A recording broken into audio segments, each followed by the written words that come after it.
નમસ્કાર દોસ્તો, આપણી આ યુટ્યુબ ચેનલમાં આપ સર્વેનું હાર્દિક સ્વાગત છે. મિત્રો, આજે ચર્ચા કરવાની છે કે ઉનાળુ તલના પાકની અંદર કયું ખાતર નાખી શકાય. સૌથી સારું ઉત્પાદન લેવા માટે, સૌથી વધુ ઉત્પાદન લેવા માટે અને હેલ્ધી પાક માટે કેવું ખાતર નાખવું જોઈએ, તો એ વિષય ઉપર ચર્ચા કરવા માટે હું આપની સાથે મનીષ બલદાણિયા, કૃષિ વૈજ્ઞાનિક તરીકે કૃષિ વિજ્ઞાન કેન્દ્ર ગીર સોમનાથ ખાતે ફરજ બજાવું છું. મિત્રો, ખાસ કરીને આપણે જોઈએ તો ઉનાળુ ઋતુની અંદર ઘણા બધા ખેડૂત મિત્રો, ખાસ મોરબીનો બેલ્ટ હોય કે પછી જુનાગઢનો બેલ્ટ હોય, અમરેલીનો બેલ્ટ હોય કે પછી ગીર સોમનાથ જિલ્લો હોય, તો ત્યાં તલનું વાવેતર ખૂબ સારું થાય છે અને ખૂબ સારું ઉત્પાદન આપણા ખેડૂત મિત્રો તલનું મેળવી રહ્યા છે. ઘણા મિત્રોના ફોન આવતા હોય. ગયા વર્ષે પણ આપણે વિડીયો મૂક્યા હતા, એમાંથી ઘણા બધા ખેડૂત મિત્રોના અભિપ્રાય આપણને મળ્યા હતા કે ભાઈ, અમારા તલની અંદર અમે 8 મણ પકવતા હતા, એની જગ્યાએ અમને 15 મણ સુધીનું ઉત્પાદન છે એ મળેલું છે. તો ખાસ કયા ખાતર નાખવા જોઈએ, ઘણા સમયથી ખેડૂત મિત્રો રાહ જોઈ રહ્યા છે કે તલના પાકની અંદર સાહેબ વિડીયો મૂકો કે કયું ખાતર નાખવું જોઈએ. તો ખાસ કરીને આજે આપણે ચર્ચા કરવી છે કે કયા ખાતર સૌથી વધારે તલને માફક આવે છે. પરંતુ એ પહેલા એવી ચર્ચા કરીએ કે જો મિત્રો આપણે ખેતી કરી રહ્યા છીએ, આપણી ખેતીની અંદર આપણને એક જ ખાતરની ખબર છે, સૌથી વધારે કયું ખાતર આપણને ગમે છે તો કે ડીએપી. એ પછી ખેડૂત મિત્રોમાં સૌથી વધારે પ્રચલિત હોય બીજા નંબરનું તો એ છે NPK 12-32-16. ખેડૂતો આના સિવાય ઘણા ખાતરો વિશે વધુ જાણતા નથી. હવે વધીને ઘણાના ફોન આવતા હોય, મેં સુપર દાણાદાર નાખ્યું એટલે કે સિંગલ સુપર ફોસ્ફેટ. એનાથી વધારે ખાતરની માહિતી બહુ ઓછા લોકોને હોય છે. ઘણાને એવું થશે કે અમને તો છે, પરંતુ ઘણા ઓછા લોકોને હોય છે, ઘણા લોકોને બિલકુલ નથી હોતી.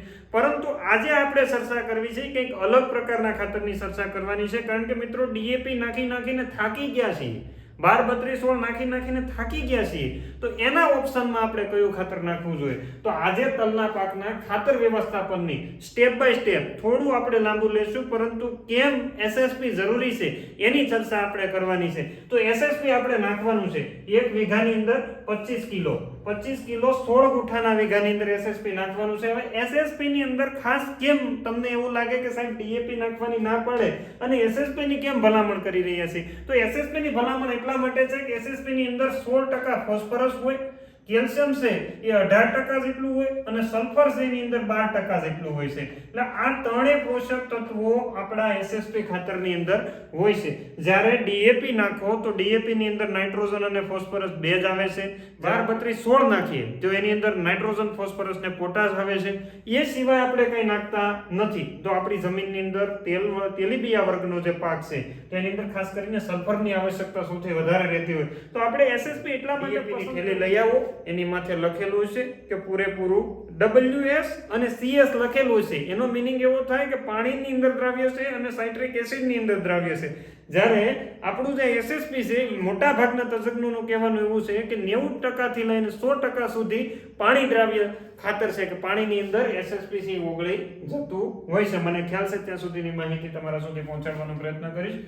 અને એ એસએસપી ની અંદર 16% ફોસ્ફરસ હોય. હવે આ ફોસ્ફરસ આપણા ખેતરની અંદર નાખશું એટલે આપણા ખેતરમાં છોડના મૂળના ડેવલપમેન્ટ માટે આ સૌથી ઉપયોગી છે. ઘણા નહીતર શું કરે, આ વખતે ઘઉંમાં જોયું ને તમે, પાયાની અંદર કંઈક બીજું નાખ્યું હોય, પછી 30 દિવસે 20-20-0-13 નાખે, બરાબર. આની અંદર એસએસપી નો જ આપણે ઉપયોગ કરવાનો છે. 20-20-0-13 ની હું ભલામણ અત્યારે નથી કરતો, તમને એસએસપી નો જ ભલામણ કરું છું. કારણ કે એસએસપી ની અંદર 16% ફોસ્ફરસ જે મૂળના ડેવલપમેન્ટ માટે, રૂટના વિકાસ માટે ખૂબ સારું કામ કરે છે. એ સિવાય ખાસ મહત્વનું છે કેલ્શિયમ. મિત્રો, કેલ્શિયમ ખૂબ અગત્યનું છે. આપણી જમીનની અંદર ઘણી વખત, સૌરાષ્ટ્રની જમીન તો કેલ્શિયમ સોનાયુક્ત જમીન જ છે, પણ આ જમીનની અંદર મુક્ત કેલ્શિયમ કે જે હરતો ફરતો કેલ્શિયમ હોય એ આપણને મળવો બહુ મુશ્કેલ થાય. કેલ્શિયમ નું બંધારણ છે એ ખાસ કરીને ખૂબ અગત્યનું ભાગ ભજવે છે છોડના બંધારણની અંદર, સેલ વોલના બંધારણની અંદર. તો કેલ્શિયમ ખાસ અગત્યનું છે. તો એ કેલ્શિયમ એસએસપી ની અંદર 18% હોય. આપણી જમીન છે એ ચીકણી થઈ ગઈ હોય, બહુ કડક થઈ ગઈ હોય, બંજર ટાઈપની થઈ ગઈ હોય, તો એ જમીનને થોડીક ખુલ્લી કરવા માટે, પોચી અને ભરભરી કરાવવા માટે કેલ્શિયમ છે એ ખૂબ અગત્યનો રોલ ભજવી જતું હોય છે. તો કેલ્શિયમ એટલા માટે કેલ્શિયમયુક્ત ખાતર છે આપણે નાખવું જોઈએ. બીજો કોઈ સ્ત્રોત આપણને મળતો નથી. છેલ્લે મળે એ કયું મળે? Calcium nitrate. હવે એ એટલા બધા મોટા જથ્થાની અંદર આપણે નાખી શકતા નથી. એટલા માટે થઈને એસએસપી ને પસંદ કરવું જોઈએ. જે જમીનની અંદર પાણીની ભેજ સંગ્રહ શક્તિ ઓછી હોય, કારણ કે કેલ્શિયમનું કામ એવું છે કે સોઇલની પોરોસિટી વધારે છે, સોઇલનો સરફેસ એરિયા જે વધે, બરાબર, બાઇન્ડિંગ કરે સોઇલ પાર્ટિકલ, એના કારણે વોટર હોલ્ડિંગ કેપેસિટી, પાણી ધારણ કરવાની ક્ષમતા છે જમીનમાં વધારો થાય, અને પાણી ધારણ કરવાની ક્ષમતા વધારે હોવાના કારણે તલ છે એને ભેજની સતત જરૂરિયાત હોય, કારણ કે ભેજ વગર કોઈ પણ પોષક તત્વ બીજા કોઈ પણ પોષક તત્વ છોડ છે એ ડાયરેક્ટલી લઈ શકતો નથી. એટલે ભેજની હાજરી કોણ રાખશે? તો કે ભાઈ કેલ્શિયમ. એટલા માટે એસએસપી મહત્વનું છે. તમને એવું થશે કે દર વખતે એસએસપી નું કે એટલા માટે. બીજું છે અગત્યનું પોષક તત્વ છે સલ્ફર છે. સલ્ફર એસએસપી ની અંદર 12% આવે. હવે તમને બધાને ખબર છે તલ શેના માટે વવાય? એ તેલીબિયા પાક માટે વવાય. એ તેલ નીકળે છે તલમાંથી, તો તેલના સિન્થેસિસ માટે સલ્ફર ખૂબ અગત્યનું છે. એટલે સલ્ફર 12% છે એ આપણા એસએસપી ની અંદર હોય. સલ્ફરનું પહેલું કામ તેલ બનાવવાનું છે. બીજું કામ કે સલ્ફરના કારણે છે એ મૂળનો વિકાસ તો સારો થશે, પણ છોડની રોગ પ્રતિકારક શક્તિ વધે છે. હવે રોગ પ્રતિકારક શક્તિ વધે એટલે છોડની અંદર રોગ આવવાની શક્યતા ઓછી રહે. તમને ખબર હશે તલનું વાવેતર કરીએ ને એટલે આ તલનો છોડવો છે, અહીં જમીન છે, આ જમીનથી 2 ઇંચ ઉપર જાવ ને એટલે છોડવાના મૂળિયા છે ને એના ભાગથી લઈને ઉપરના ભાગ સુધી કાળું પડવાનું શરૂ થઈ જાય. તો સલ્ફરની જો હાજરી છે તો સલ્ફર એક સેલ ફંજીસાઇડ તરીકે પણ કામ કરે છે. એટલા માટે સલ્ફર છે એ ખૂબ અગત્યનું છે. એટલે એસએસપી આપણે એક વીઘાની અંદર 16 ગુઠાના વીઘામાં 25 કિલો નાખવાનું છે. પછીનું બીજું ખાતર લીધું છે આપણે એમોનિયમ સલ્ફેટ. આ પહેલું એસએસપી, બીજું એમોનિયમ સલ્ફેટ, એની સાથે મિક્સ કરવાનું છે 11 કિલો. એમોનિયમ સલ્ફેટની અંદર કયું કયું પોષક તત્વ છે? તો એમોનિયમ સલ્ફેટની અંદર પોષક તત્વની વાત કરીએ તો મિત્રો એની અંદર છે ખાસ કરીને એમોનિયમ સલ્ફેટની અંદર નાઇટ્રોજન અને સલ્ફર બંને હશે, જે આપણા માટે ખૂબ અગત્યના છે. કારણ કે નાઇટ્રોજન એમાઇડ ફોર્મની અંદર હશે, એટલે પાયાના ખાતરની અંદર આપણે એમોનિયમ સલ્ફેટ આપશું એટલે ડાયરેક્ટ નાઇટ્રોજન છે એ બધો લીચિંગ આઉટ, એટલે પાણી ભેગો ધોવાઈને વયો જશે નહીં. એટલા માટે ખાસ અગત્યનું છે કે નાઇટ્રોજન એમાઇડ ફોર્મની અંદર હશે, અને આની અંદર પણ 24% જેટલું સલ્ફર હોય છે, તો એ પણ આપણા માટે ખૂબ અગત્યનું છે. એ પછીની વાત કરીએ મિત્રો તો ત્રીજું ખાતર છે મ્યુરેટ ઓફ પોટાશ આપણે આપવાનું છે. કેવું? મ્યુરેટ ઓફ પોટાશ, કે જે 11 કિલો પ્રતિ વીઘા દીઠ આપણે આપવાનું છે. SSP 25 kilo, ammonium sulphate 11 kilo અને મ્યુરેટ ઓફ પોટાશ 11 કિલો એક વીઘાની અંદર તલના વાવેતર સમય પાયાના ખાતર પાયામાં આપવાના છે. નહીતર ઘણાને એવું થાય સાહેબ વાવી દીધા પછી 10 દિવસે આપીએ તો ન ચાલે. નહીં ચાલે. વાવી દીધા પછી મહિના દિવસે આપીએ તો ન ચાલે.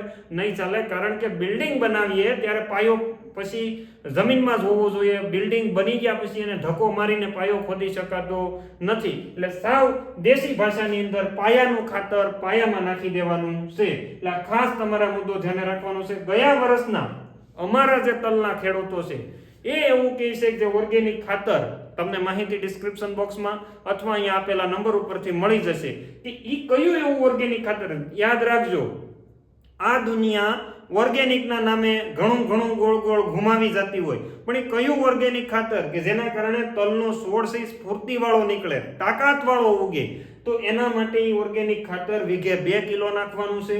એ પછી ઝીંક યુક્ત ખાતર, જો આપણી જમીનની અંદર જસતની ખામી હોય, જમીનનું પૃથ્થકરણ કરાવીએ અને જસતની ખામી હોય, અથવા તો માઇક્રોમિક્સ ગ્રેડ 5, આપણે છાંટવામાં 4 ની વાતો કરીએ, આ જમીનમાં નાખવામાં માઇક્રોમિક્સ ગ્રેડ 5 1 એકરે 5 કિલો નાખશું તો પણ ઝીંકની ખામી છે એ દૂર કરી શકાય. પણ યાદ રાખજો, આ બધાની અંદર છેતરપિંડીનો ધંધો છે, એટલે એમાં ફસાઈ ન જાય.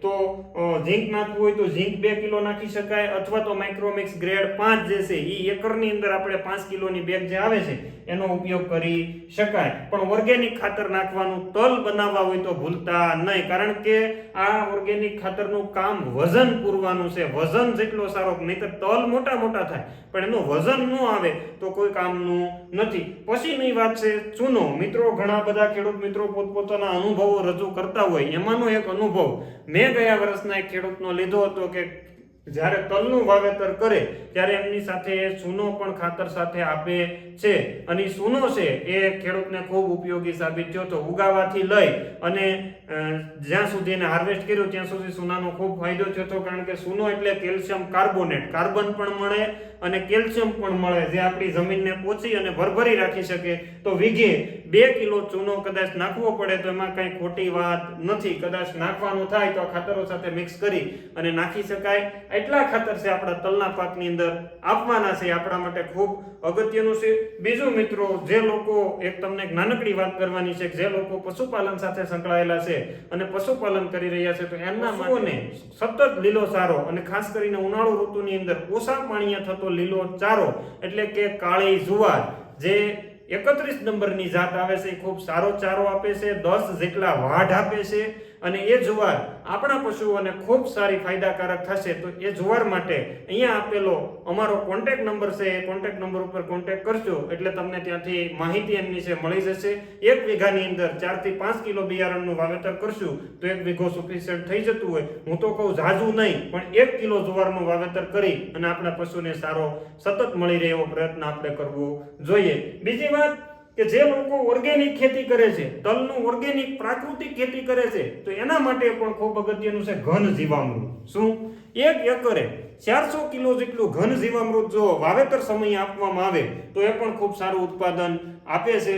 ખેડૂતો ખાતરનો ખર્ચો કરવા કરતા એક વખત જીવામૃત અને ઘન જીવામૃતનો આપણે જો ઉપયોગ કરશું તો પણ ખૂબ સારું ઉત્પાદન મળે છે. એવા ખેડૂતોના સાક્ષી પુરાવા છે અને એ ખેડૂત મિત્રો પોતાનું તલનું તેલ પોતે પોતાની રીતના માર્કેટિંગ કરે છે અને ખૂબ સારો મુનાફો એની અંદર પૈસા કમાય છે. તો ઘન જીવામૃત એટલે કશું નથી, દેશી ગાયનું 400 કિલો સૂકું ગોબર, સૂકવી દીધેલું ગોબર એનો ભૂકો કરી અને માથે જીવામૃતની આપણે જે માહિતી તમને અહીંયા વિડીયોના ડિસ્ક્રિપ્શન બોક્સની અંદર નાખેલી છે. કદાચ મોટા ભાગના લોકોને કદાચ જે પ્રાકૃતિક ખેતી કરી રહ્યા છે ને જીવામૃત અને નથી કરી રહ્યા એ એકવાર આનો પ્રયત્ન કરજો. આ ભલે નાખતા હો પણ 1-5 ક્યારાની અંદર 1 વીઘાની અંદર ઘન જીવામૃતની ટ્રાય કરજો. 400 કિલો ઘન જીવામૃત પ્રતિ એકર નાખવાથી એટલે કાંઈ નથી, ગાયનું ગોબર છે ભાઈ, એની અંદર આ જીવામૃત, એની અંદર જીવામૃતની અંદર કાંઈ ન હોય. 10 લીટર ગાયનું મૂત્ર હોય, દેશી ગાયનું મૂત્ર હોય, 10 કિલો તાજું સાણ હોય, 1 મુઠ્ઠી માટી હોય કે જે જ્યાં દવા ક્યારેયનો ઉપયોગ કરી હોય અને એ સિવાયની વાત કરીએ તો 1 કિલો દેશી ગોળ હોય ને 1 કિલો ચણાનો કે કઠોળનો કોઈ પણનો લોટ હોય ને એનું મિક્સ કરી અને 7-8 દિવસ રહેવા દઈએ એટલે મસ્ત મજાનું જીવામૃત તૈયાર થઈ જાય. એ જીવામૃત આપણું જે 400 કિલો જે સાણનો ઢગલો હતો એની માથે નાખી દઈએ અને પછી એને થોડાક દી હુકાવા દઈએ સાયડાની અંદર અને પછી ભેગું કરી લઈએ અને પછી આપણા તલની અંદર ઉડાડી દઈએ. એ જે રિઝલ્ટ મળે છે આપણા ખેડૂતો અમુક એવા લે છે. અમારે ગીર સોમનાથ જિલ્લાની અંદર ઘણા એવા ખેડૂત મિત્રો છે કે જે આ ઘન જીવામૃતનું ખૂબ સારું રિઝલ્ટ લે છે ને એને આ બધો જે ખાતરનો ખર્ચો છે ખાસ કરીને 10-12 હજારનું જે ખાતર થતું હોય એમાંથી બચાવી શકાય અને આ છે એ બેક્ટેરિયાને અને જમીનને સુધારવામાં ખૂબ સારી મદદ કરશે. એટલે મારી એક જ તમને ભલામણ છે કે ખેતી કરવી હોય તો પ્રાકૃતિક ખેતી કરાય. સાથે સાથે થોડા ભાગની અંદર ઝાઝી ન કરી શકીએ તો થોડા ભાગની અંદર પ્રાકૃતિક ખેતીથી શરૂઆત કરીએ, રિઝલ્ટ મળે તો આગળ વધીએ, નહીતર પાછા જે તે સ્થિતિની અંદર પાછા આવી જઈએ. પણ તલના પાકની અંદર આ ખાતર નાખવાના છે. ડીએપી નો ઠાગો ન મારતા આપણે SSP, ammonium sulphate, muriate of potash, ખાસ મિત્રો ખાસ ભલામણ ઓર્ગેનિક 2 કિલો જે અહીંયા નંબર આપવામાં આવ્યો છે એ નંબર ઉપરથી કોન્ટેક્ટ કરીને માહિતી મેળવી લેજો. એ ઓર્ગેનિક નાખજો, ખૂબ સારું, કારણ કે તલની અંદર ભેળવીને પણ વાવી શકાય, બહુ સારો ફાયદો થશે. એટલે આ ખાતર નાખવાનું નહીં ભૂલતા. બીજું, તમે આ ચેનલ ઉપર નવા હોય તો ચેનલને સબસ્ક્રાઇબ કરવાનું નહીં ભૂલતા, ચેનલને લાઈક કરવાનું નહીં ભૂલતા અને આ વિડીયો બીજા લોકોને શેર કરવાનું નહીં ભૂલતા. અને બાજુમાં જે સબસ્ક્રાઇબ કરો ત્યારે બેલ આઇકોન આવે છે એની ઉપર ક્લિક કરી દેજો જેથી કરીને અમારી અવારનવાર માહિતી તમને મળતી રહે. તેમ છતાં તમને કોઈ પણ મૂંઝવણ હોય તો મારો કોન્ટેક્ટ નંબર, કારણ કે તમને એવું થશે કે ઓર્ગેનિક ખાતર, આ જુવાર વગેરેની માહિતી મેળવવા માટે સારામાં સારો સ્ત્રોત કોણ, તો કે હું. બરાબર, મારો નંબર તમે ફોન કરતા પહેલા ઘડિયાળની અંદર જોઈ લેજો. સવારે 9:30 વાગ્યાથી લઈને બપોરે 12:30 વાગ્યા સુધી અને બપોર પછી 2:30 વાગ્યાથી લઈ અને સાંજના 6 વાગ્યા સુધી તમે ગમે ત્યારે ફોન એક રિંગ મારવાની તમને છૂટશે. વધારે પડતી માહિતી ને વધારે પડતી રિંગો મારવી નહીં મિત્રો. એના માટે થઈને મારો નંબર નોંધી લો, 70 47 00 5234 આ નંબર ઉપર ગમે ત્યારે અવશ્ય કોન્ટેક્ટ કરજો. તમને માહિતી આપવાનો 100% પ્રયત્ન કરશું. અસ્તુ, આભાર, જય હિન્દ, ભારત માતા કી જય.